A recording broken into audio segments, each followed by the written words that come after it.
ಮನವಿ ಮಾಡ್ತೇನೆ, ಈಗಲಾದರೂ ಬುದ್ಧಿ ತಗೊಳ್ಳಿ.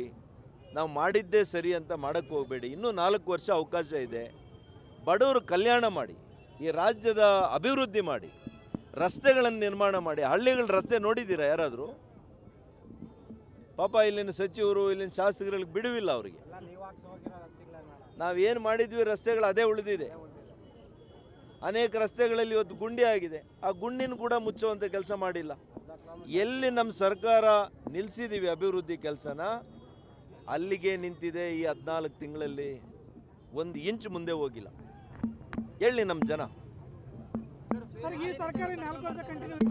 ಮಾನ್ಯ ದಿನೇಶ್ ಗುಂಡೂರಾವ್ ಅವರು ನಮ್ಮ ರಾಜ್ಯದಲ್ಲಿ ಕಡಿಮೆ ಇದೆ, ಬೇರೆ ರಾಜ್ಯದಲ್ಲಿ ಜಾಸ್ತಿ ಇದೆ ಅಂತ ಹೇಳಿದರೆ, ಅವ್ರು ಆ ಮಾತನ್ನು ಹೇಳಿದರೆ ನಾನು ಅವ್ರಿಗೊಂದು ಕಾಪಿ ಕಳಿಸ್ಕೊಡ್ತೀನಿ.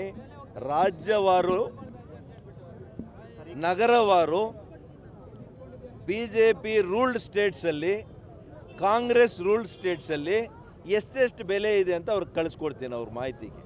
ಅದಾದಮೇಲೆ ಮಾಧ್ಯಮ ಸ್ನೇಹಿತರ ಜೊತೆ ಅವ್ರು ಕೂತ್ಕೊಂಡು ಅದನ್ನು ತೋರಿಸಿ ಅವ್ರು ಹೇಳಿದರೆ ನಾನು ಅವರಿಗೆ ಶರಣಾಗ್ತೀನಿ.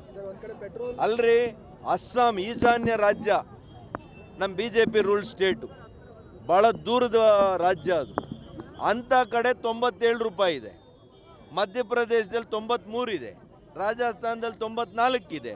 ಇಲ್ಲೆಷ್ಟಿದೆ? 103 ರೂಪಾಯಿ ಇದೆ. 103 ರೂಪಾಯಿ ಇದೆ. ಎಷ್ಟು ಜಾಸ್ತಿ ಆಯಿತು? ತೆಲಂಗಾಣ ಯಾರು ರೂಲ್ ಮಾಡ್ತಾ ಇರೋದು? ಅಲ್ಲೆಷ್ಟಿದೆ? 107 ಇದೆ. ಎಲ್ಲೆಲ್ಲಿ ಕಾಂಗ್ರೆಸ್ ಆಡಳಿತ ಮಾಡ್ತಾ ಇದೆ ಅಲ್ಲಿ 100 ರೂಪಾಯಿ ದಾಟಿದೆ. ಎಲ್ಲೆಲ್ಲಿ BJP ರಾಜ್ಯಗಳು ಆಡಳಿತ ಮಾಡ್ತಾ ಇದ್ದಾವೆ ಅಲ್ಲಿ 93ರಿಂದ 97 ಇದೆ. ಇದು ನಿಮ್ಮ ಮಾಹಿತಿಗೆ ನಾನು ದಾಖಲೆ ಸಮೇತ ನಿಮಗೆ ಕೊಡ್ತೇನೆ. ಮತ್ತು ನೀವು ನಮ್ಮ ಘನವೆತ್ತ ಆರೋಗ್ಯ